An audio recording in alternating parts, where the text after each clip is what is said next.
when you turn it over. Yeah. But you sound different when we turn you over too.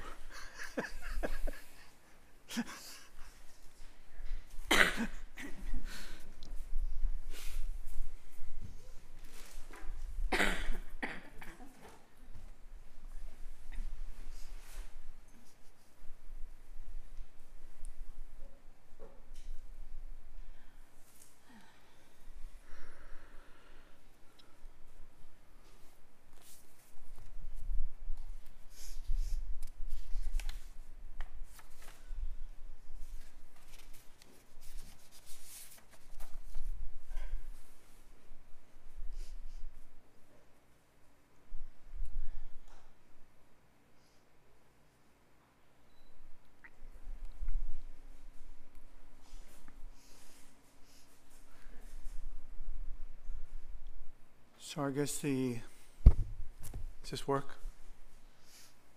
I don't know. It's this. It could be louder. Move it like Oh, yeah. there. These mics actually work if you get close enough. Not like the old Is that better? Yeah.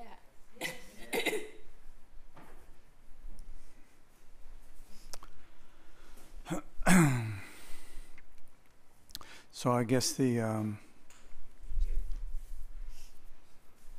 could ask the question if there's questions about this morning and the practice of the 4 thoughts that turn the mind.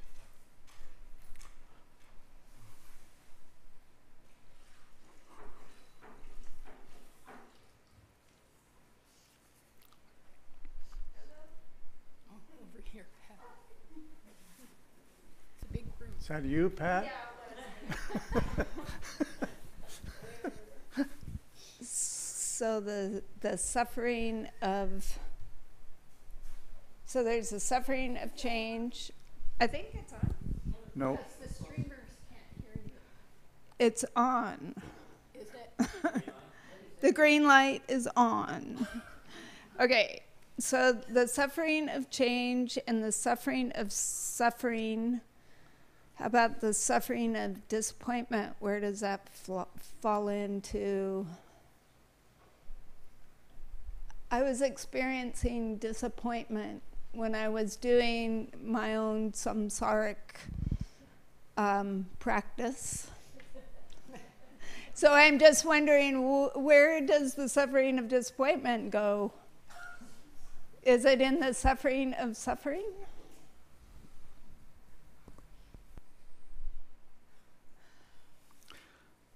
I suspect you just answered it.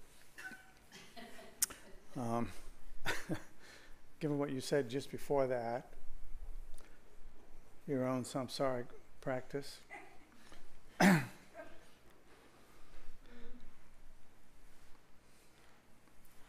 mean, the suffering of change is basically ubiquitous. It's always there. It's always happening. So the question really isn't whether it's the same or different. It's kind of the intensity of it more than anything. But I'm not sure that I'm clear about your question also.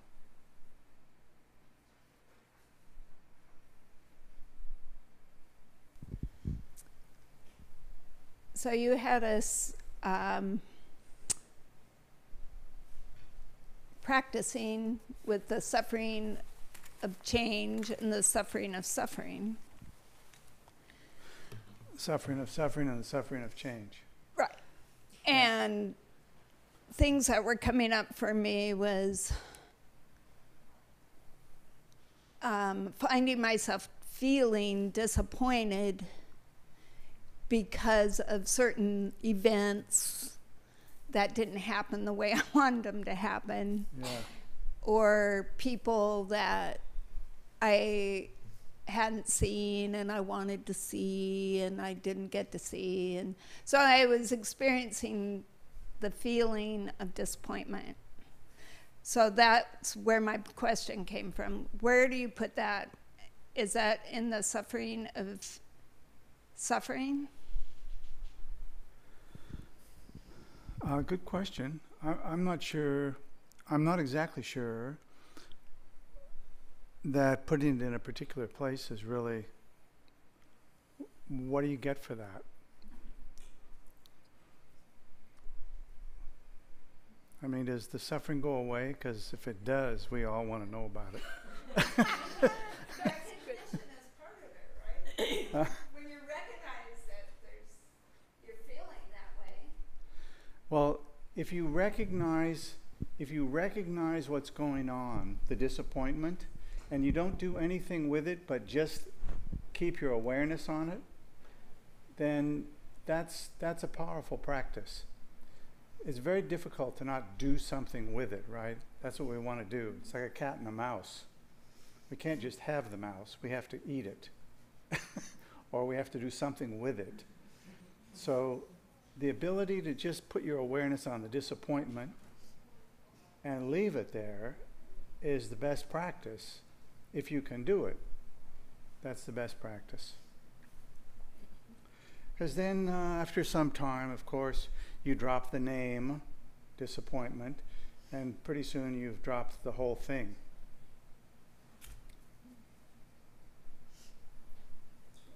Ideally, yeah.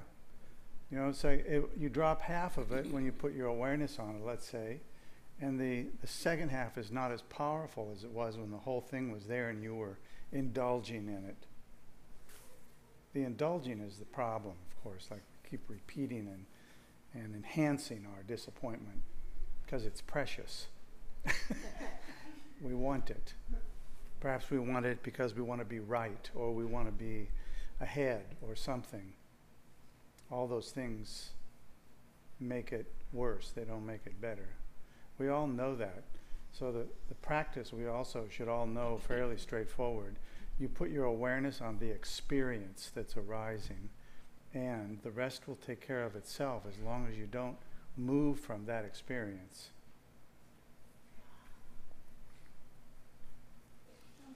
So then, so then one might ask, why label these three categories? And what I understand is we do that because we tend to miss our own suffering. We don't notice suffering of change. One set of teachings calls it this, says suffering of change we label pleasure. So you can think about it that way, like this is so pleasant, but already they're suffering because it's ending. So we're already like, oh, that's so good, I hope it never ends. So already there's some suffering in it. But this all-pervasive suffering, this third kind, I forget what your term was. It wasn't all-pervasive. The fancy name. The suffering of cyclic existence, yeah, or all-pervasive suffering is one that we miss. It's or just transmigratory existence. You could use that too, if it helps. And I think there's probably more. But the point is that we talk about them only because they help us see deeper and therefore experience all our own levels of suffering. So we don't think it's just all so great. Make sense? Otherwise, there's no reason to divide these up. Yeah.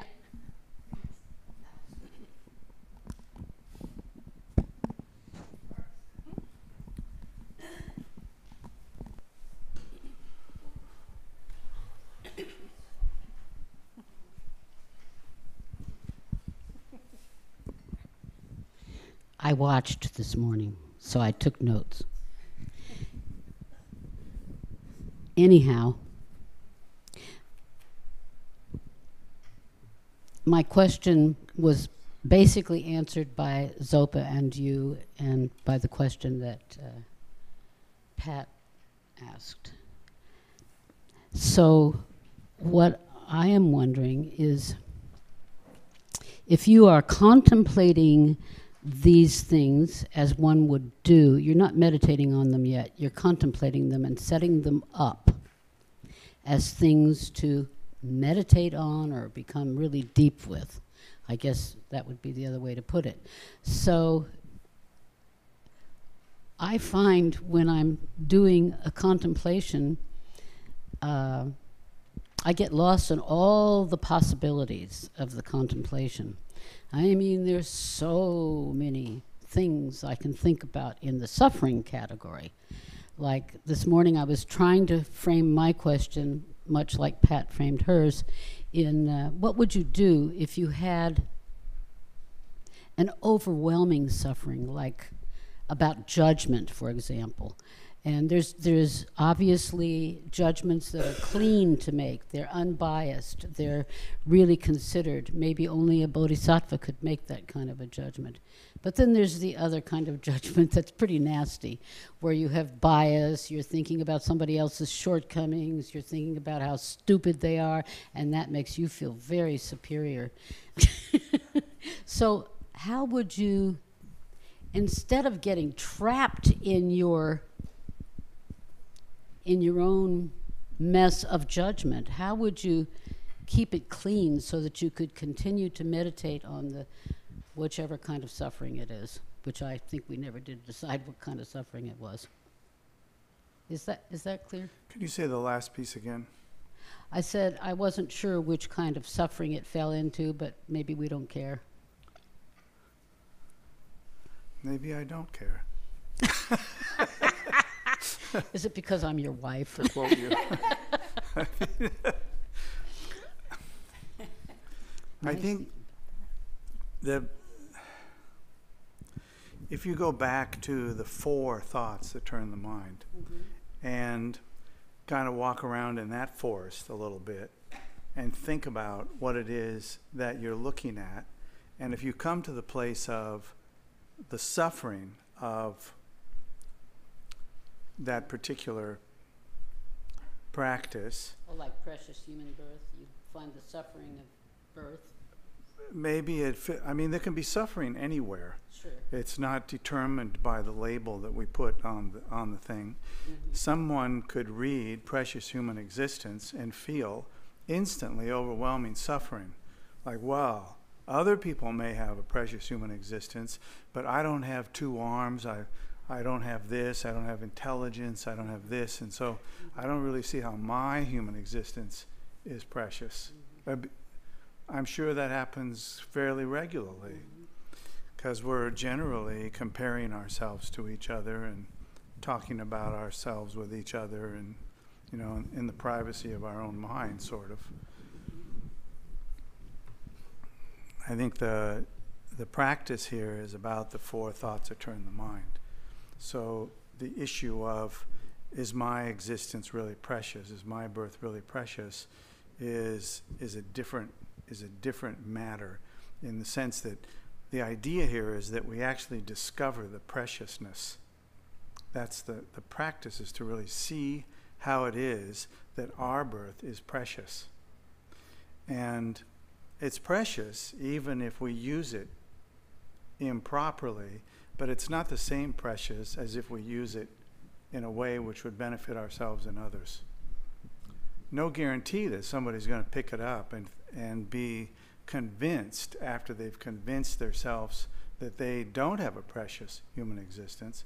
No guarantee that they're going to read or hear the teaching on the 4 thoughts that turn the mind and suddenly feel like, wow, I must be really fortunate. I'd probably take more than that. If that's what you're getting at, I don't know. That's not exactly what I'm getting at, but that's certainly helpful.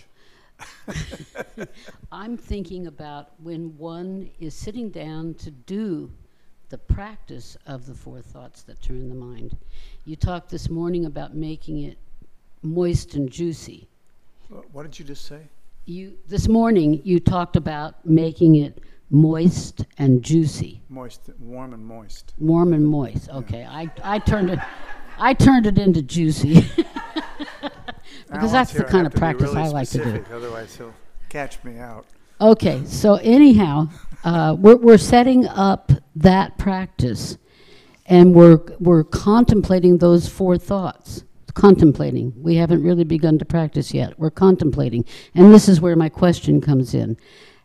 What do we do to not get lost in setting up the practice and then suddenly becoming mired down in all the various things that come when we think of precious human existence, karma, whatever. We can become immersed in our own mess. And so the time we've set aside to do this practice is gone, and all we did was stay immersed in our own mess. And this is so often what happens to me. And I suppose that's true of any practice, but in particular, the four thoughts that turn the mind, you're starting with a contemplation. It's not like a ritual. You're starting with a contemplation. And so you're trying to set pieces in there that won't later just confuse you so much that you're lost. You want to set them up so you can contemplate them. Yeah. But you get lost. What do? Cut it up into smaller pieces. How? For example, rather than have a litany of the reasons why you are experiencing a precious human birth, you need just a reason. You just need one thing, like reduce it down to something less. It's kind of like some of the very complicated practices in this tradition. It's sometimes better to kind of pare them down to a place where you personally can relate to it. And then gradually, if you work at it a lot, you can build it back up to where it might ordinarily be. But I think that was part of my motivation this morning, was to just focus on the four thoughts that turn the mind, because my own experience has been that those things get lost really quickly. In other words, you come into the practice, you recite the liturgy of the four thoughts that turn the mind, and then you're into refuge. Four thoughts that turn the mind is in the rear view mirror at that point. It's gone. And by the time you actually get to the practice, it's completely gone. And yet, there's so much emphasis placed on actually looking at the four thoughts that turn the mind, relating to them, that it seemed to me for a very long time like it gets short shrift every time that we engage in a practice. And that plays a role in people feeling like they didn't do the practice right, they didn't have a chance to really experience it, and so on. Without the experience, we have dry, not warm and moist. We have dry. And dry is definitely not what we're meant to have. We're meant to have a sense of the direct experience of the practice, of the path, of the pieces of it, rather than something that's just dry. So sometimes we all can come to the place of having the experience of the thing directly, the warm and moist experience, by virtue of having one thing. And if there's only one thing that the Dharma might be good at, and if you had a little list of like things that you could call the one thing that it would be good at, I would think that the contemplation of the four thoughts that turn the mind would be critical to have as the one thing, because it's simple, because it's easy to understand. We don't have to have some extensive, complicated, conceptual understanding of the thing. You just look to see, I'm a human being. I'm not dead. I'm not just about to be dead. I wish I was healthier. I wish I was this and that. But actually, I have all of these things. So could you list the things that you have next to those things that you feel you don't have, and somehow come to the place of, actually, I'm really fortunate. And feel it as a direct experience. Absolutely. Like, for example, when you're feeling really bad, who did you meet in this life that was really worth meeting, even in a compromised situation? 16th Karmapa, Kala Rinpoche, Boka Rinpoche, just go on and on. How about Trungpa Rinpoche? No, that was too short. Wasn't worth meeting him. You know? Like, who's going to say that? To themselves, even. So just by virtue of having met the person, and having felt some inspiration, I think at that point you can draw the line and say, this was a precious birth. You don't want to make it something that requires a pole vault over a high fence in order to call it precious, because the whole point is to have the feeling that this life is precious. My being born was precious to me, and by virtue of that and the Dharma, I have done things that are positive. So whatever happens, it's still precious. We don't want it to be an insurmountable thing. That's not the point.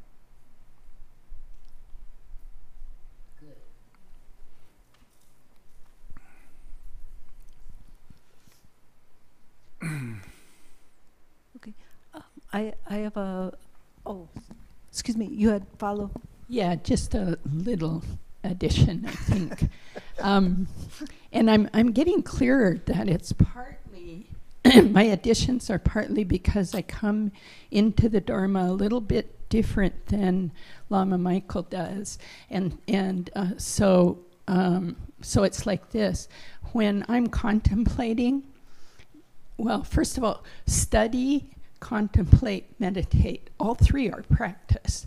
So when I'm contemplating and I'm getting confused, for me, I will go to a text or a teaching that I have heard on this, and I will read one paragraph. That chunks it.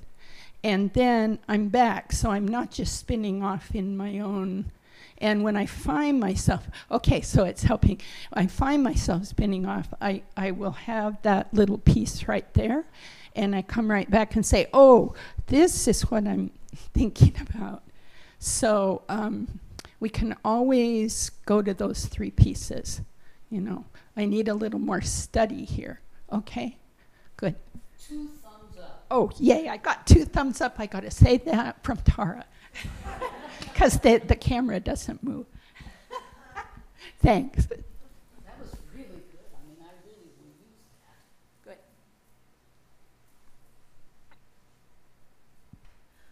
Okay. I had a Cynthia, yeah. question. So at one point you were asking Pat, does it help to label which bucket of suffering that was in? But then when I'm listening to you and Tara, I have an idea about how labels might be helpful when I'm taking it off the cushion, but throughout the day, and you say throughout the night, label, it seems it might be helpful for me to say, oh, what I just experienced is why it's precious. Or, oh, is this what's suffering? Or, oh, I could see how that's suffering for him.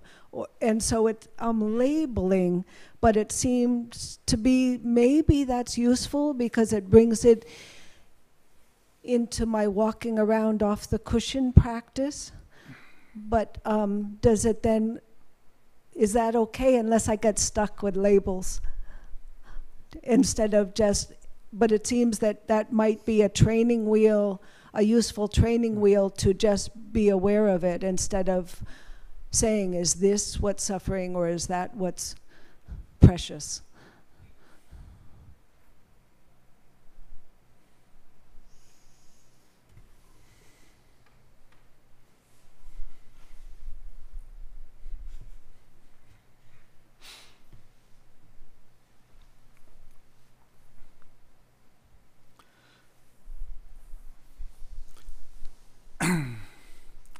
I don't really have an opinion about that, is the truth.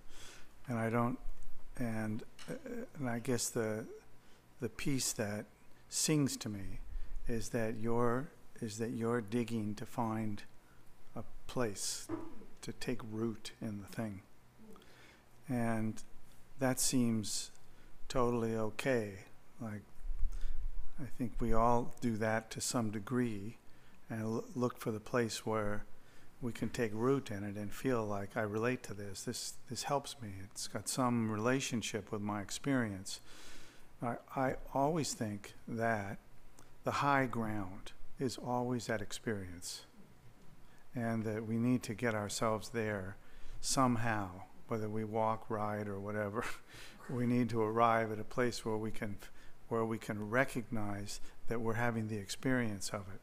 So, for example, when we're having the suffering of suffering, and there is some big disagreement about something, we may recognize the suffering of suffering as being connected with some big disagreement, that we're trying to find the place where we're right or they're wrong, or there's something like that.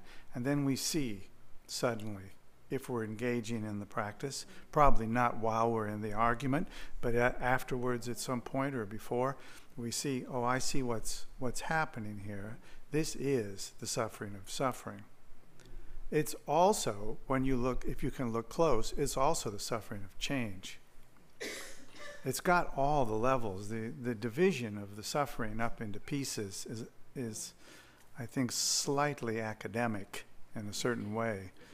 You know, it's because we're really feeling that. I mean, suffering is about feeling, mostly. I'm not sure what else is there that's so important that we couldn't just put aside, you know. But when we really feel it, then we feel driven to do something about it. And that's a piece of the four thoughts that turn the mind, is can we find our particular experience in those four thoughts somewhere?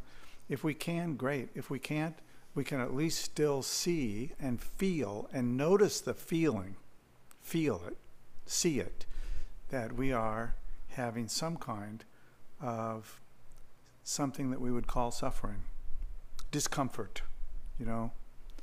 As we often say, the suffering really is, you know, that word dukkha does a little better at capturing it, but suffering is not as pinpoint accurate as we might like to be. Some of us might like to be. Thank you. Is it okay? Especially the reminder of what's the higher ground. Yeah.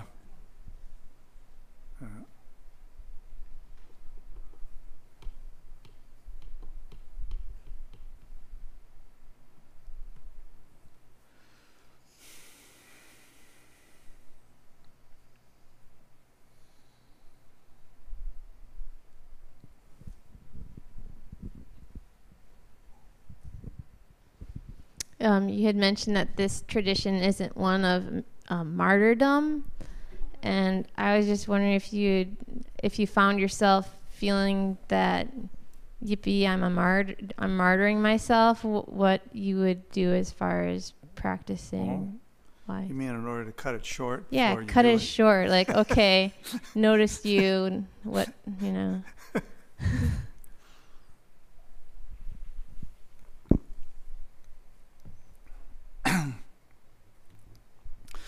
I think martyrdom is a little bit too vague, really. It's a little bit kind of a big catch-all, maybe.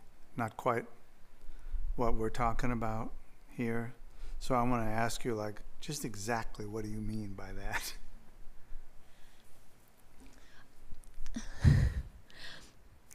My mom always described her mom as being a martyr. Oh, I see. You know, where she'd do all this stuff for other people and then be like, oh, look at me, I'm doing all this stuff for you, you know, and you don't pay any attention to me. Here I, you know, and I've never met anyone like that. You never met anyone like that? Okay.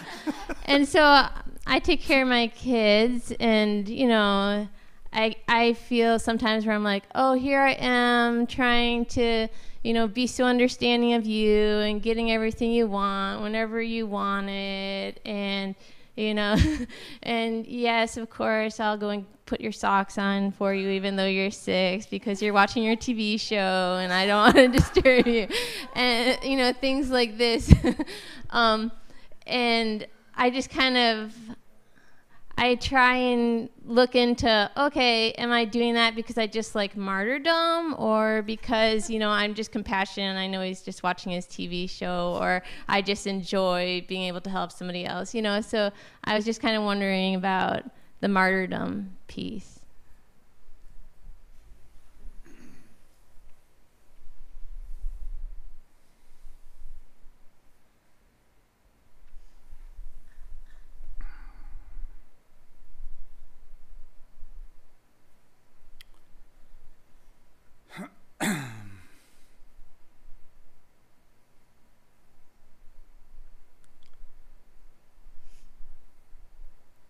I have two things that come to me about this. One is that not all confusion is resolved by the four thoughts. Two things. Oh, it's not on. Is it? Yeah. Is it on? Yeah. Down. Maybe down. Up. Down. There you Up. Down. Closer to your body. Is this better? Yeah. Okay. Yeah. So, two things. One is, I think we cannot rely on the four thoughts that turn the mind to resolve all things. I mean, that is one practice. We divided it up into several practices, and that's okay too. But what you're talking about, I think, is more along the lines of, in terms of working with it, more along the lines of bodhicitta, maybe the bodhisattva vow, that sort of thing. So when what you're saying occurs, it's clear that somebody is suffering, right?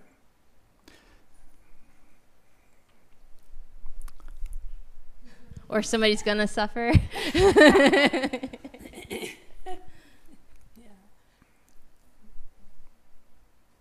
If you said what you just said, I would think we have some suffering here, right? Confusion is suffering. There's some confusion, there's some suffering, there's some kind of sharp edge here that's causing some discomfort. And the resolution for that is not likely to be in the four thoughts that turn the mind, unless the person that we think might be helped by that has a significant practice. So my guess is that's not the case. No. So what's the burden then falls to you. Good.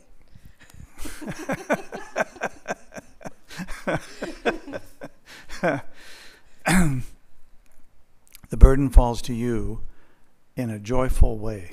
How's that? Better? In a joyful way, in the sense that, let's start from the place that we agree that there is no such thing as a sentient being who does not deserve to be free of suffering. Like, they all deserve it. There's no issue of deserving and not deserving. That's another realm. If we're going to talk about deserve and not deserve, that's not within the Buddhist realm. It's all, everyone deserves to be free of suffering and its causes. The question isn't whether they deserve it. The question is, how do they get it? How do you help implement it? And so that's more in the realm of bodhicitta and the bodhisattva vows and the bodhisattva aspirations, those things. So what you can do is just remind yourself of that. This person deserves to be free of suffering. They're not able to do it. So what could I do? Is there something that I could do about that? And it's quite likely that you could think of something really easy.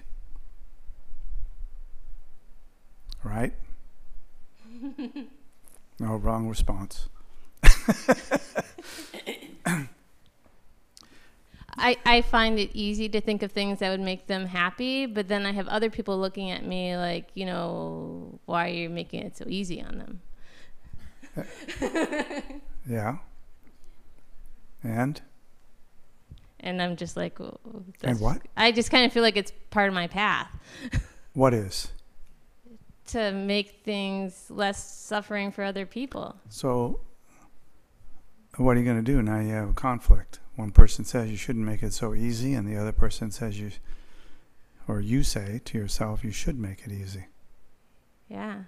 So what are you going to do? Try and do it in a nice way. What's the it here?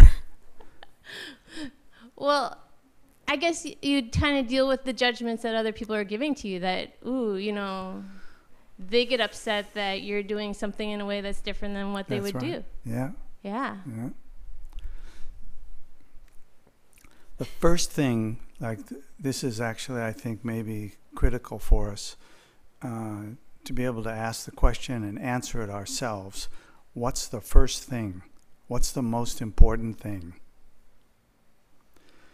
And it may not always be the same answer, but generally speaking, we could say that the first thing is you can't be in the conflict and actually be a cause for reducing the conflict. It's just not possible. You might luck out from time to time, but it's not actually the most effective way to do it. So you need to actually have a sense of what's the most important single thing to do. So if it's caring about somebody, then an act of kindness would be helpful. Any act of kindness might be helpful.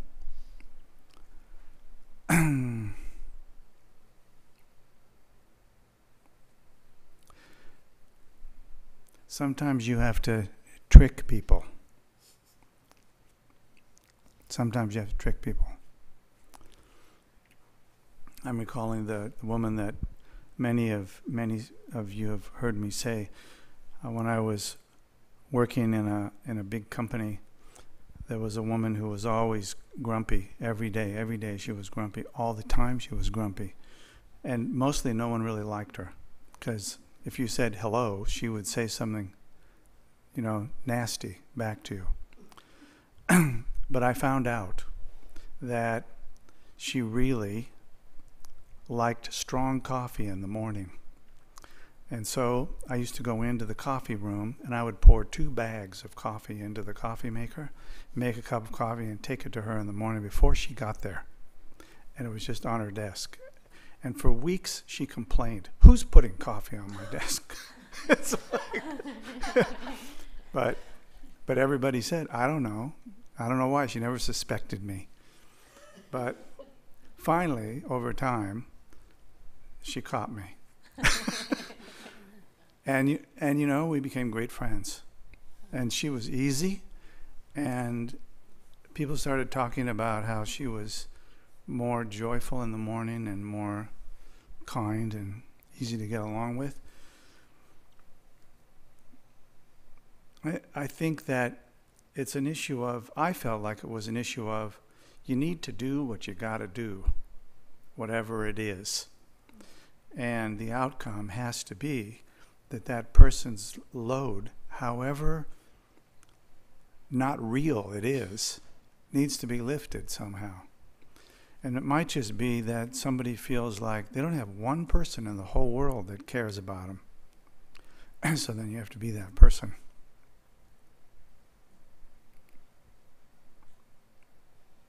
Mostly it's not difficult.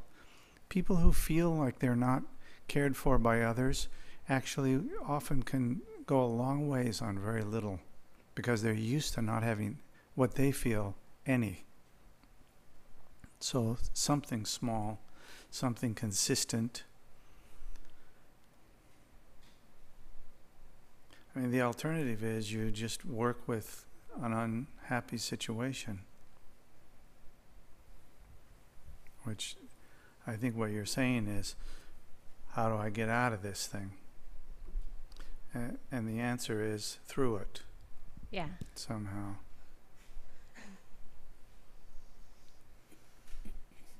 So if you're a martyr for everybody, including yourself, then you're not a martyr anymore.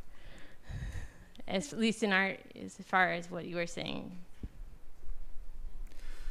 Well, it depends on what you call a martyr. Right. I think the answer is that kind of technically we would say, no, that's not a martyr. But somebody can feel like they're a martyr when hundreds of other people take care of them every day.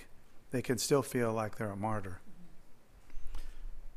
So the answer there is not the same as in another place.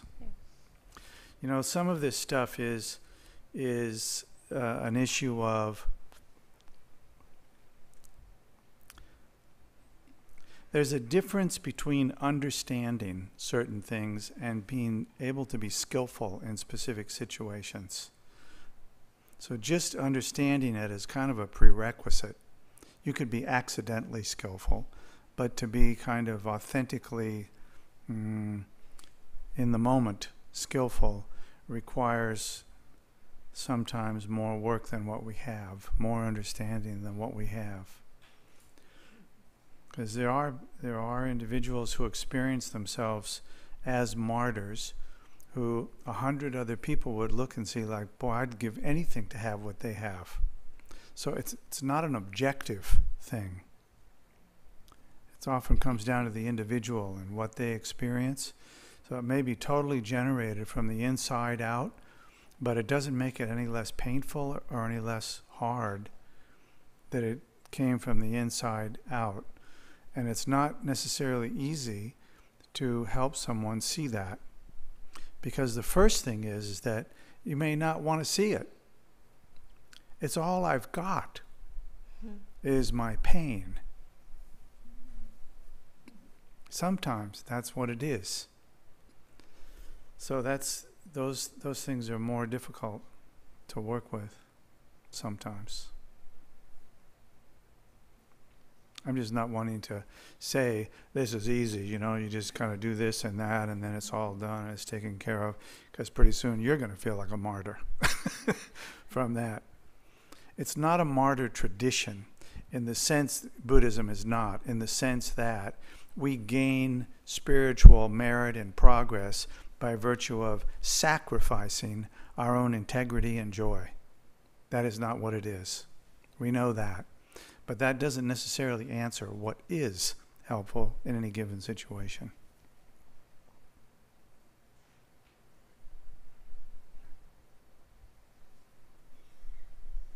Is it okay? I mean, Yeah, it's okay. So I think, you mentioned a child. So as a parent, I would just share a parent who's practicing the path as best I can. It's sometimes really quite a meditation and an experiment of what is kind. What is kind for your child and for you. And it's really just a constant, ongoing, kind of difficult meditation. And so, just as Lama Michael said, there's no quick formula or always, and being kind, it took me a long time to learn this. It's not always about being nice, especially with children.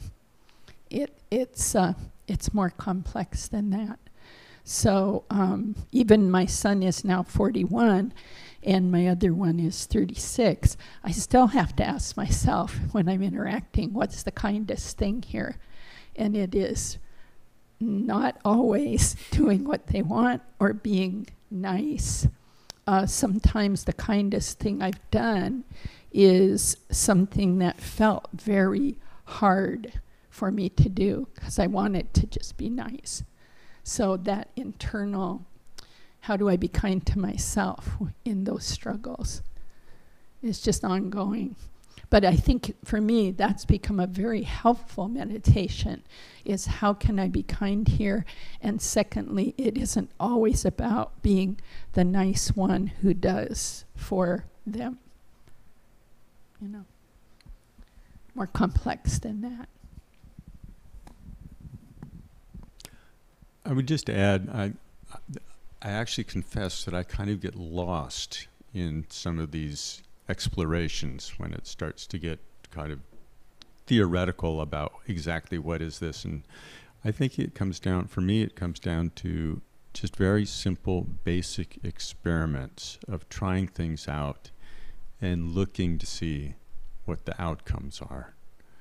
And to the extent that we can't see long-term outcomes very easily. We can't understand that. It's kind of, okay. And to a certain extent, we rely on the Dharma to give us big picture guidance for some of those things. Okay, good. But still, I think to approach it just very simply. And sometimes even something like the word martyr gets in the way. A lot of these things get in the way, and just trying out action and seeing what actually happens, watching what happens in our experience, watching what unfolds for others. It's not, from that point of view, it gets very less abstract in trying to figure out what's right. Bill, could you kind of give an example of what would be simple, how to simplify the contemplation, say, of human existence? How would you approach that simply? Just you yourself. I mean, I'm wondering what the experience would look like from your side. So I'd have to start by asking you, what do you mean by the contemplation of human existence? Well, when we're doing the four thoughts, one of the four thoughts is human existence. Oh, precious human existence. Precious. Yeah. I should have put the word precious. Yeah. Yes. Yeah. Precious human existence.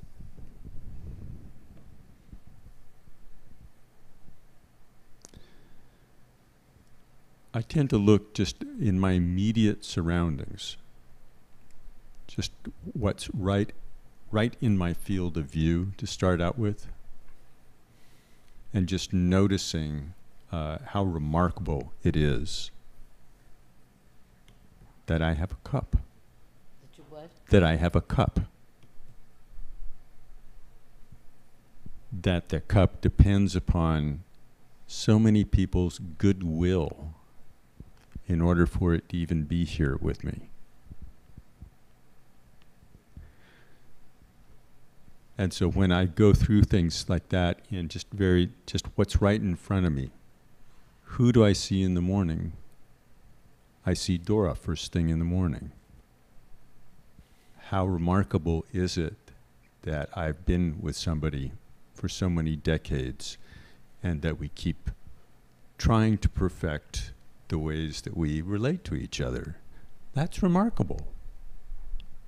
So just appreciating those little things in non-complicated ways.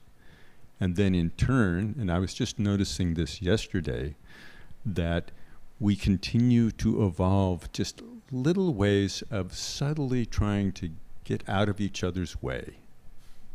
They're just little tiny things. One example, dare I talk about parking? Okay.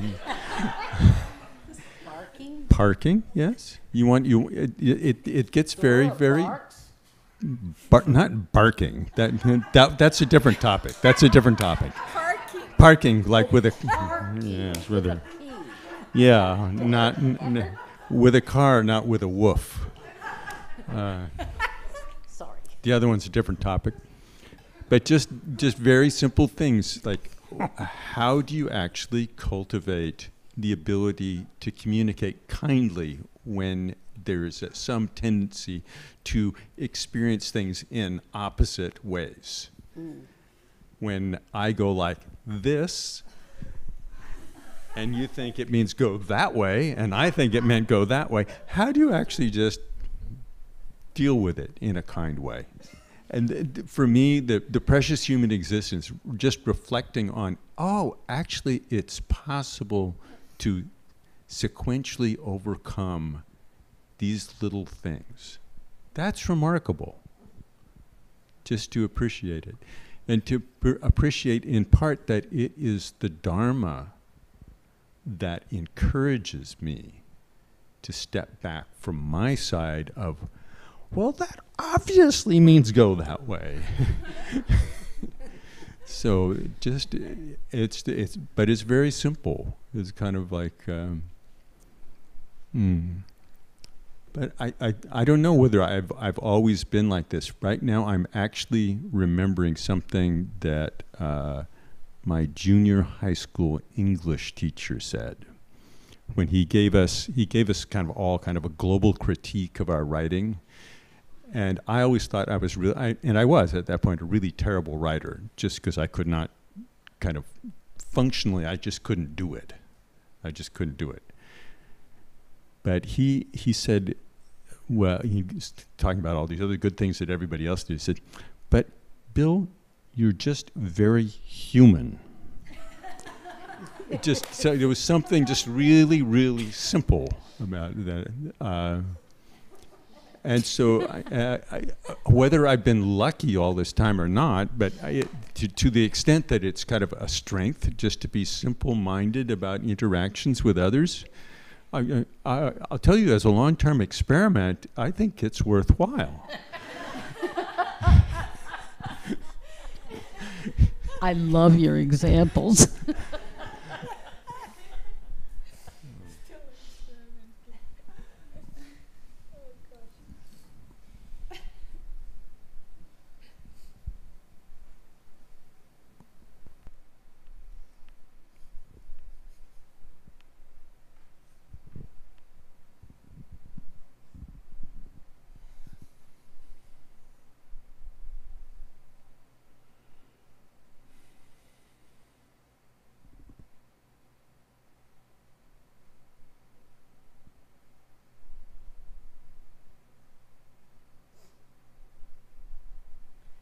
I have a question. So, Lama Michael, I think you said, although often lately when I say I think you said something, I'm wrong, but I think you said when a person contemplates precious human life, then a sense of, well, the appreciation comes. And then you said something about, and a sense of responsibility can arise. Is that what you said? If you didn't say that, could you talk about that anyway? Does that sound familiar? Steps? Yeah, it sounds familiar. I don't know where it came from, but possibly I said something like that. There is a little bit of a teaching on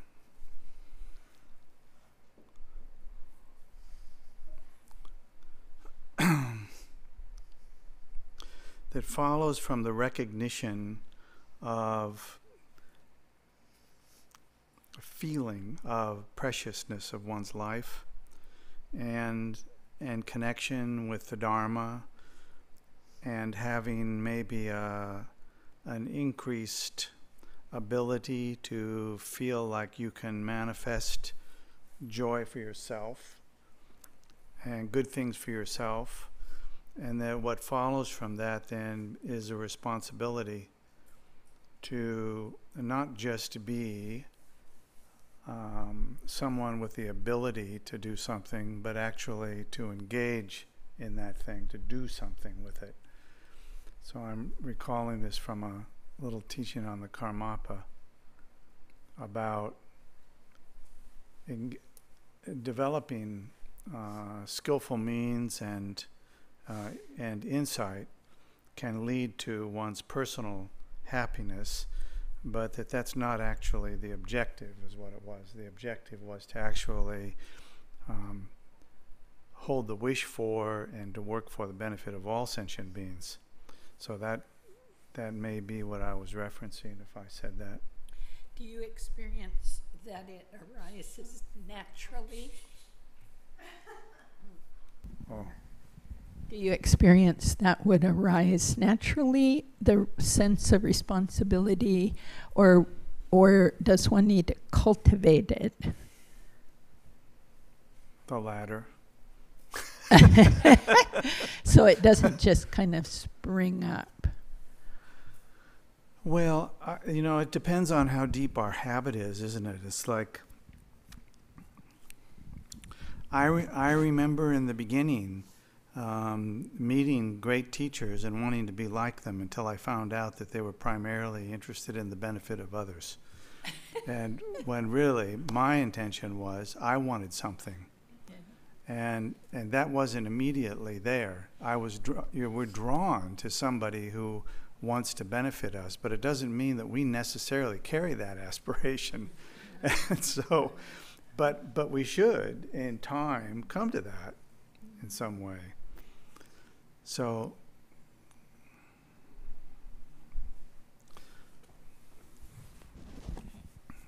I think we come to it when it happens kind of naturally. It's again,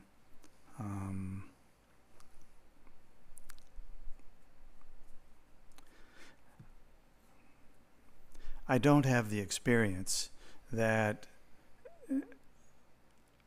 generating and experiencing states of mind that are imbued with a wish for the benefit of others. I don't have the experience that it leads to any compromise to my own benefit, particularly. But that's not exactly how it originally felt. It originally felt that I was spending time working for the benefit of others when actually I could be working for my own benefit. There was a certain sense of that, like, why would I do that for someone else? Not that it was negative, it was just like my focus was, how do I get my mind clear? How do I get my mind to stay on the object of my meditation? How do I avoid this thing? It was all about like kind of developing a skill in a certain way, like you're gonna, like a football player might develop. Like you're gonna go into competition and you're gonna have to do all of these things. And maybe I never have felt competitive about it, but it did feel a little bit like I needed to do more work on myself in order to get at the thing.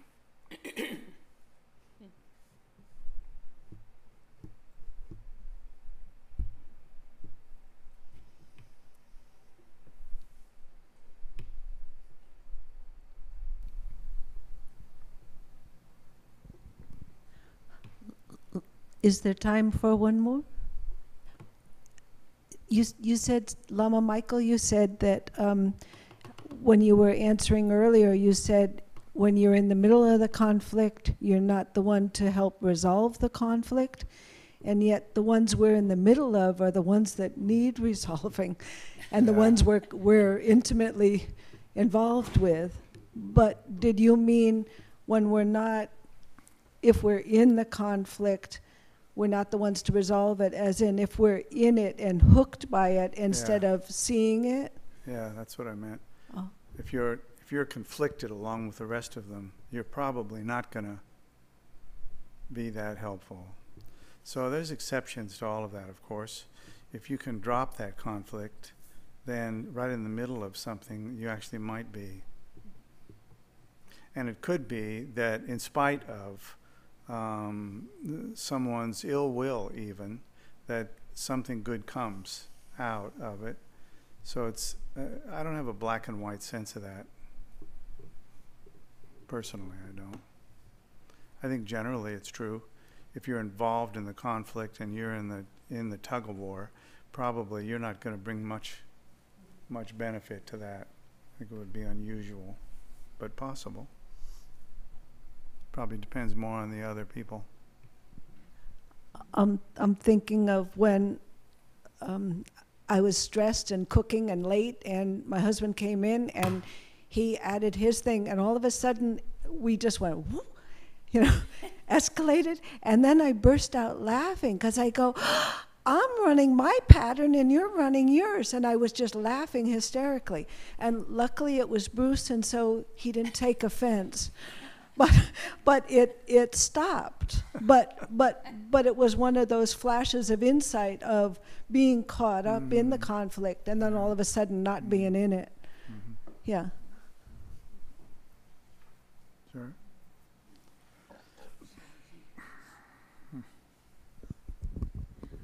I just want to ask you, so getting burst out of the conflict like that, do you think that was a resolution or what? It resolved that one because we both saw what we were doing. I was running my old habits. And I got to see them clearly, and so they went poof for the time. But did it resolve it forever? No, you can ask Bruce.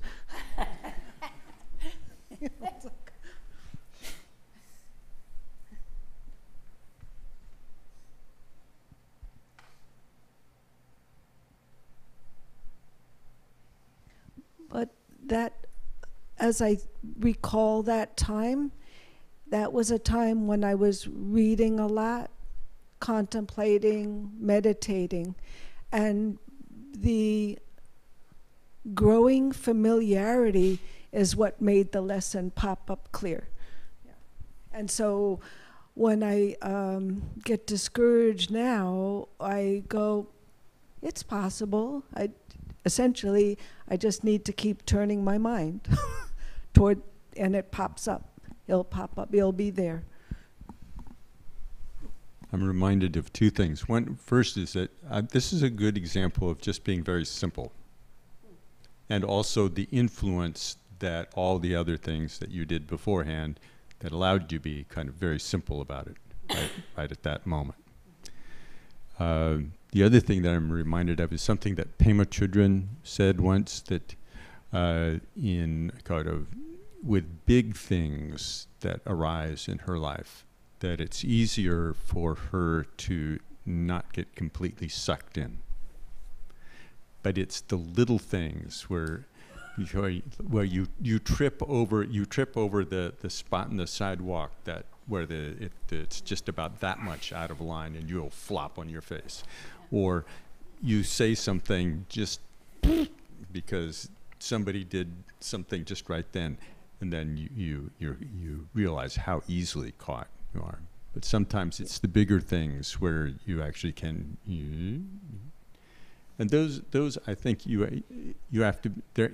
The maximum that you can't be the one to resolve it. It kind of falls apart a little bit because you're in the middle of something that's complicated, and there isn't anybody else who really isn't other than you and the other people who are involved in it. So you have to wade through it as best you can. And again, being simple about it will allow you to find the places where maybe you're going to accentuate things, but it's a good general maxim, but you have to look at the actual application in situations, because sometimes then it can feel like, oh well, I could never. Whenever something's coming up, I can't do anything about it.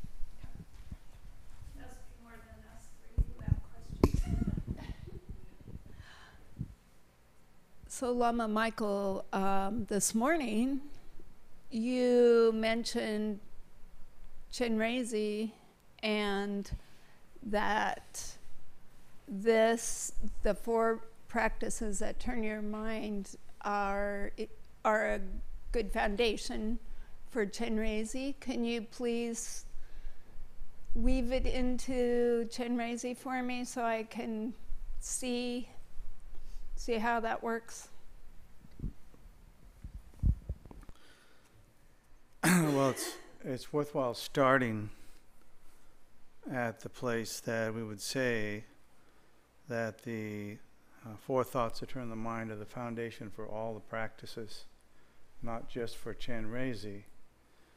And that's actually, the basis of it, so that we have a foundation of appreciation for our human existence, and for the other aspects that the 4 thoughts that turn the mind provide us with. I didn't mean that it was specifically for Chenrezig and not something else, but if we don't have an appreciation for our good fortune in coming to a practice like Chenrezig, then we're short of the power that's necessary in order to engage in that practice fruitfully. What do you think? Well, I understood that already, but I thought maybe there was some secret, some way to specifically utilize the 4 thoughts in Chenrezig practice. Yeah, why not? Why not? And so I would like to turn you upside down and see if any money falls out of your pockets, in the sense that, why are you not answering that? What will you say if I ask you that? What's the point of doing the 4 thoughts before I do Chenrezig? What do you get for it? The motivation to practice. That's why I do the 4 thoughts. Oh, that's a good one. Ding! But that's the motivation to practice anything. So not just Chenrezig. So I didn't know if you had some way to specifically weave it into Chenrezig. Well, I think there might be, that I'm missing here, but specifically it seems to me like the issue is that the 4 thoughts that turn the mind, which we get so much over time, encouragement to engage in, is there's pretty easy to connect the dots to Chenrezig, not to Chenrezig specifically, like it's just a path to Chenrezig and not anything else, but just generally in the Dharma. It's common for us to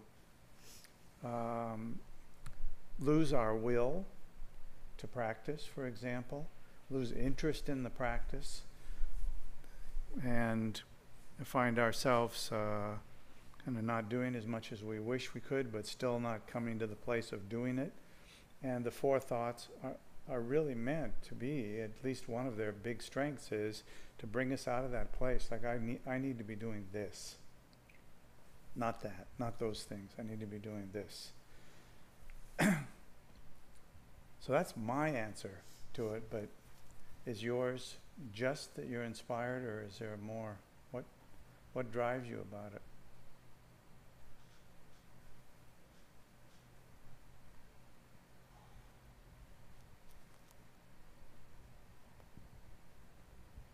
Well, the one thing that it does for me, for Chenrezig in particular, is I'm drawn to the practice. So it motivates me to practice, where some things don't motivate me. Some practices don't motivate me so much. So let me ask you, why are you drawn to the practice? What is it about the practice of Chenrezig that draws you?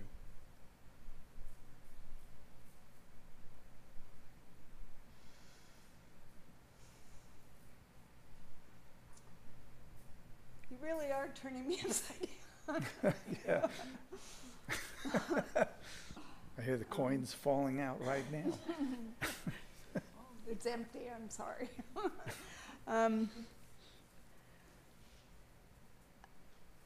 Well, I like the activity involved in Chenrezig. The activity. The activity and the method of getting to know my own mind. So I can do that with shamatha.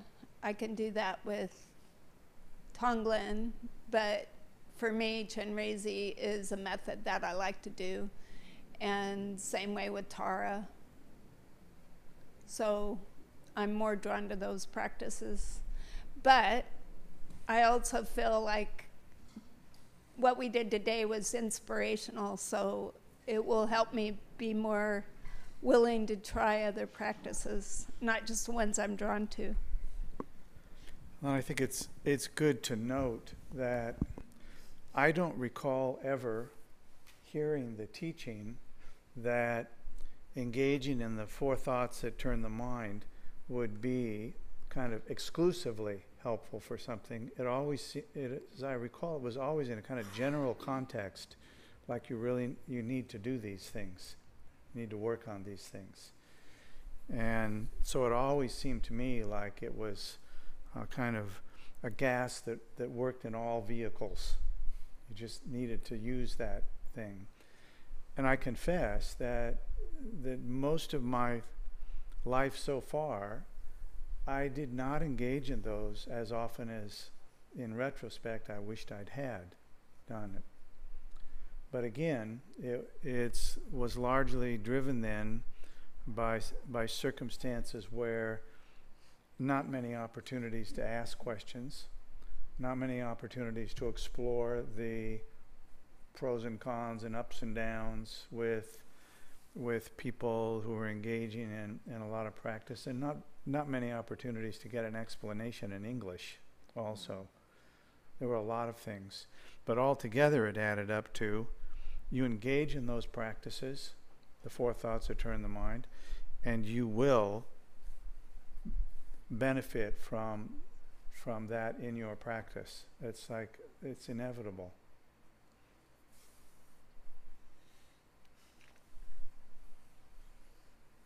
Okay? You want your money back?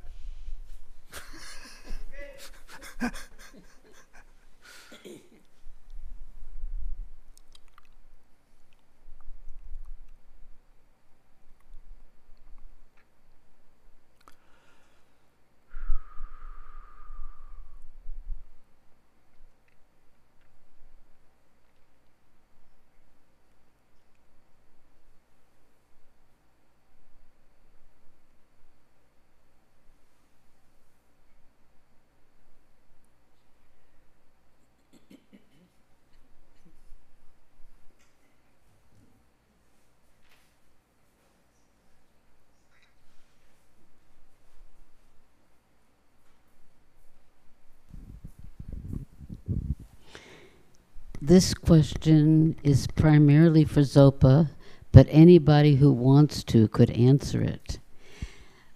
The biggest thing that I'm getting from this afternoon is study, contemplate, meditate.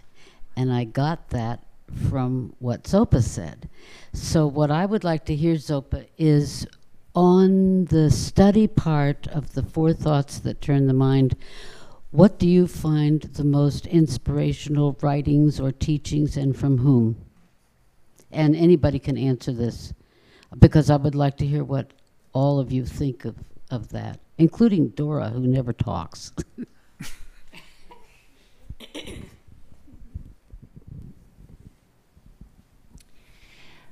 I can't remember, and here's a certain way that I have I came in through this other door. So in the Gelug tradition, there's the Lam Rim, and the 4 thoughts that turn the mind are within that study, and I studied that a lot. It's more like 24 topics instead of 4. So I have my favorite Lam Rim texts, but but there were many of them that I read in the first year retreat preparing for that. What are the classic ones? The Daring Steps, Ringu Toku, doesn't he have those in there? Yes, he does. That's a really good one. Ringu Toku, Daring Steps. And you don't have to read the whole book. They're kind of up in the front. And no, and in in most of excuse me, the approaches to this, these come right smack at the beginning. Any of Kala Rinpoche's books, they're going to be right there at the beginning, like chapter 1 or chapter 1 through 4, you know. So I find all of those I find Ringu Toku very, very inspiring, because he has, for me, that bridge between Westerners and the tradition out of Tibet. So that's why I really like reading his, and his little books. I think they're in the library, the little teeny ones. They're fantastic. They're little kind of pocket books. So that one's called Daring Steps. Bill probably might know. Yeah, Kala Rinpoche has an overview text. God, what's the name of it? No, it's older. It's Foundations of Tibetan Buddhism. It's kind of it's a bigger text, but he puts the first things up front. So you'll find them there. Any other ones? I wouldn't offer particular ones, but the method basically Zopa's experience of being magnetized to Ringu Tuku, and then if there are particular teachers that you've been magnetized to, look in books by them, and you'll be able to find sections. Trungpa Rinpoche, yeah, on the Four Thoughts in particular. Yeah, just look at my teachers. Yeah, look at your teachers. Google them, your teacher's name, and Four Thoughts. Or go Get their books. go to your bookshelf and pull them out. Yeah, she's got a whole bookshelf.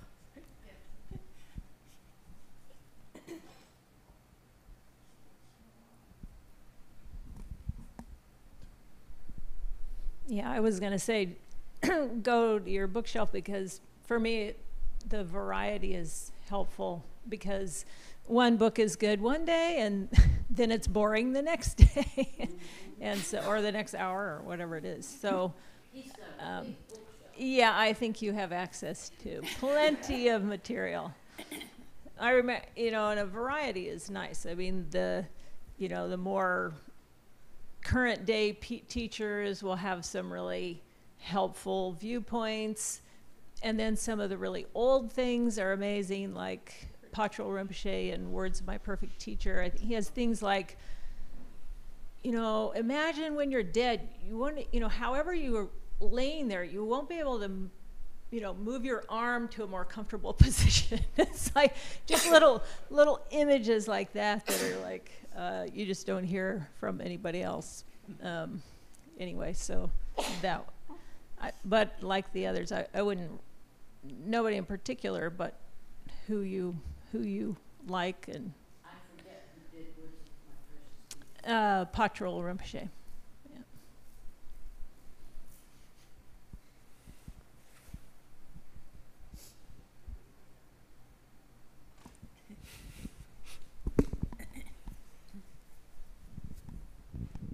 So I just wanted to add something along those lines.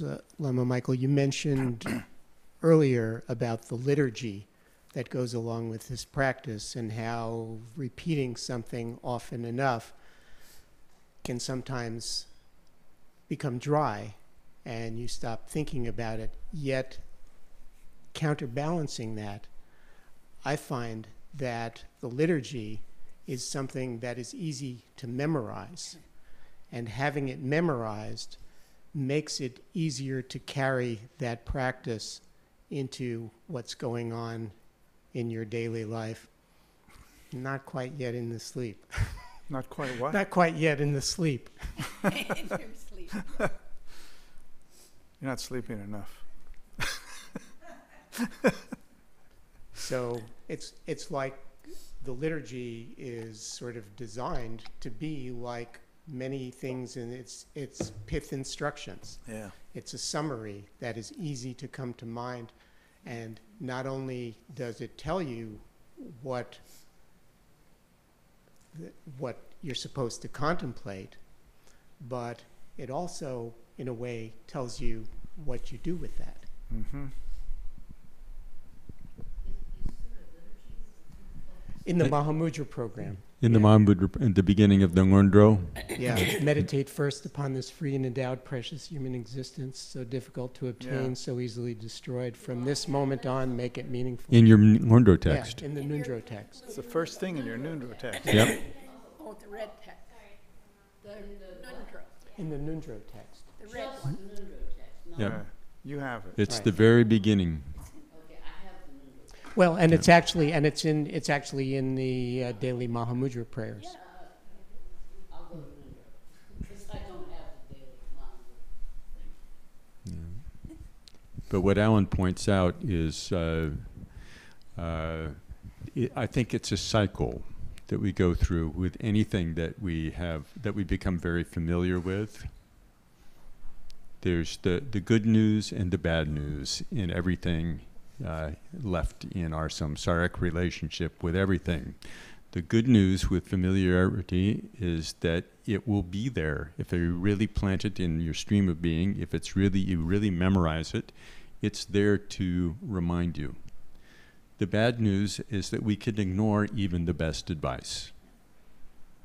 And we do it all the time. So we can ignore it. But if it does become very familiar, then it will come back. We'll go through cycles. So in a certain way, that's over the long term, that's one of the most critical things in practice, is actually learning to deal with this cycle of the love affair, the honeymoon, the boredom, the distraction, and then finding out why it was that we fell in love in the first place, and remembering that. It's a cycle. And until we actually go through that several times, I don't think practice really starts to sink in. What if you're just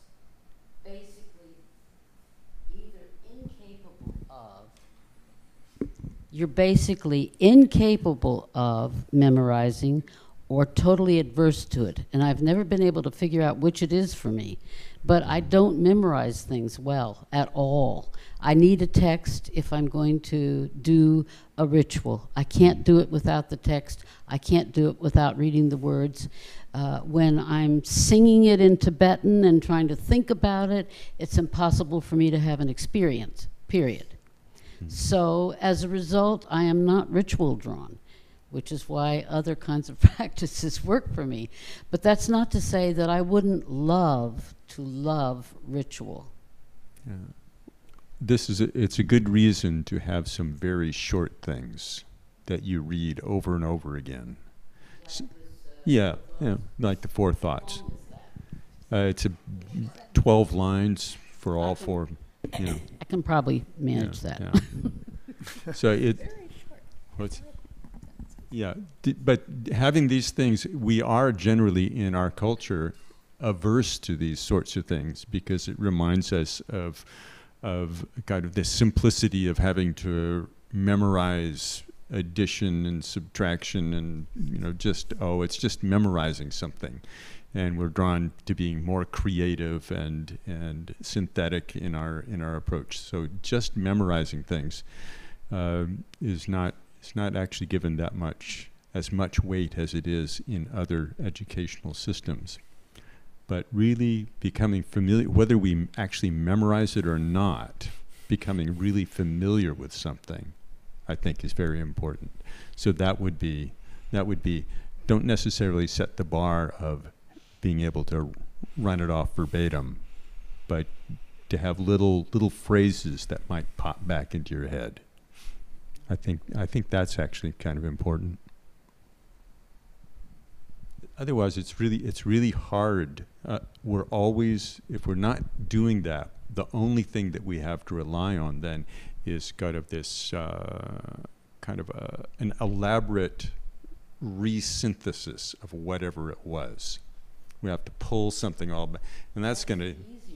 Okay, well, if that's easy, then that's what you have to cultivate that over and over again. But it's the same kind of process of familiarization. You have to do that over and over again for those things to be in the forefront of your consciousness. I'm excited. This has been a good session for me. I don't know about the rest of you. It's been great for me.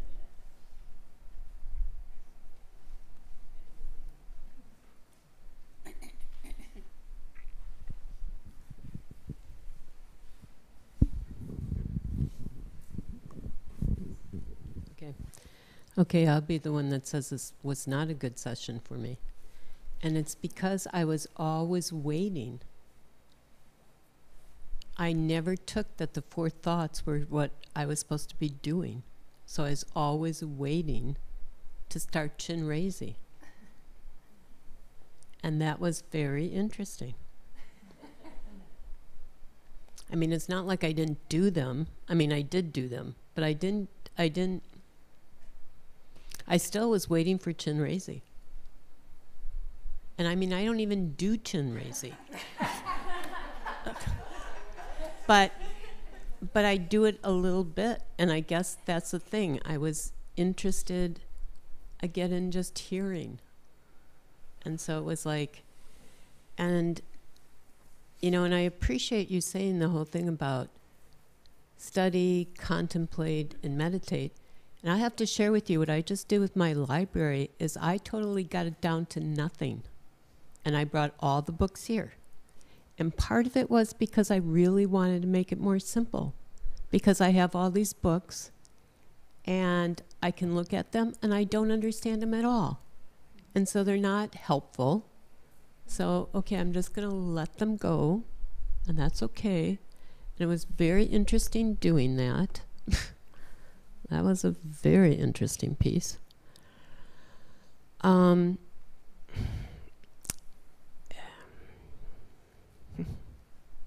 Anyways.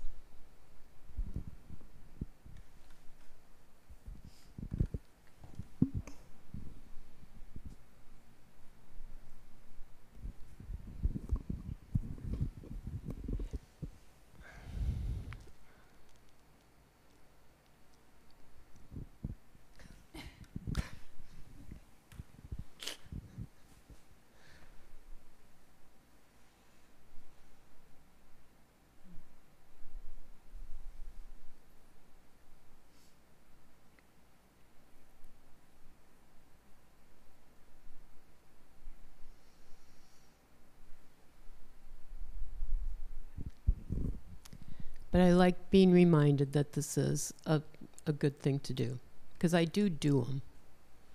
And so I appreciate being reminded this is very fundamental. Susan, would you say that again a little louder?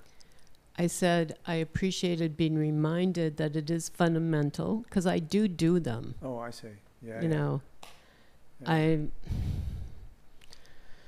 They drive me crazy. Yeah, me too. But I'm, yeah, so.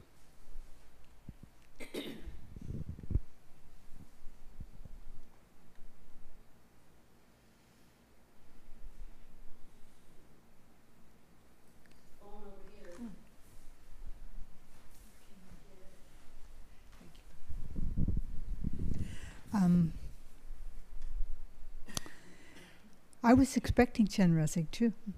Can't hear. Sorry. Oh, you can't hear? No. Okay. Barely. It's on. Okay. Okay. Oh, good. Yeah, There you go. okay. You just have to sort of like ice cream cone it. Okay. I was waiting for Chenrezig too at first. And then I stopped waiting and just started listening. And I don't know. It was the right thing to do, I think, for me anyway, because in the end it wasn't about being good or bad. It was about taking things away from the session that I can carry home with me, and out into the world. So I'm actually, thank you for saying that,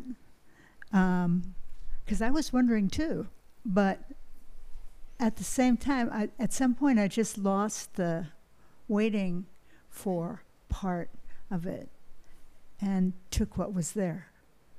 And it was helpful for me. It's helpful always to work on the four thoughts. For me, they're four of the most beautiful things I know. And so whenever we talk about them again, I feel encouraged and reminded and reprimanded and happy. So that's all.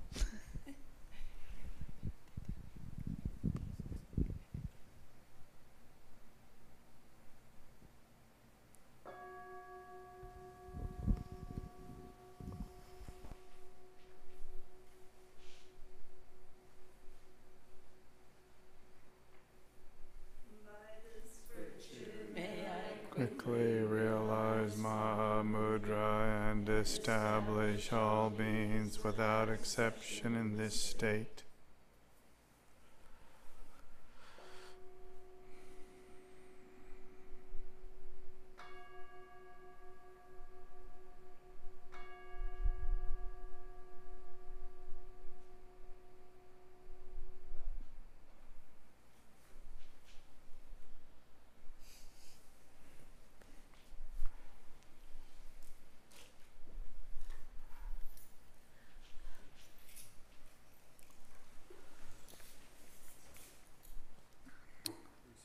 So we could take a little break, and then when we come back, when are we supposed to finish today? At 4. We could do Chenrezig. We could.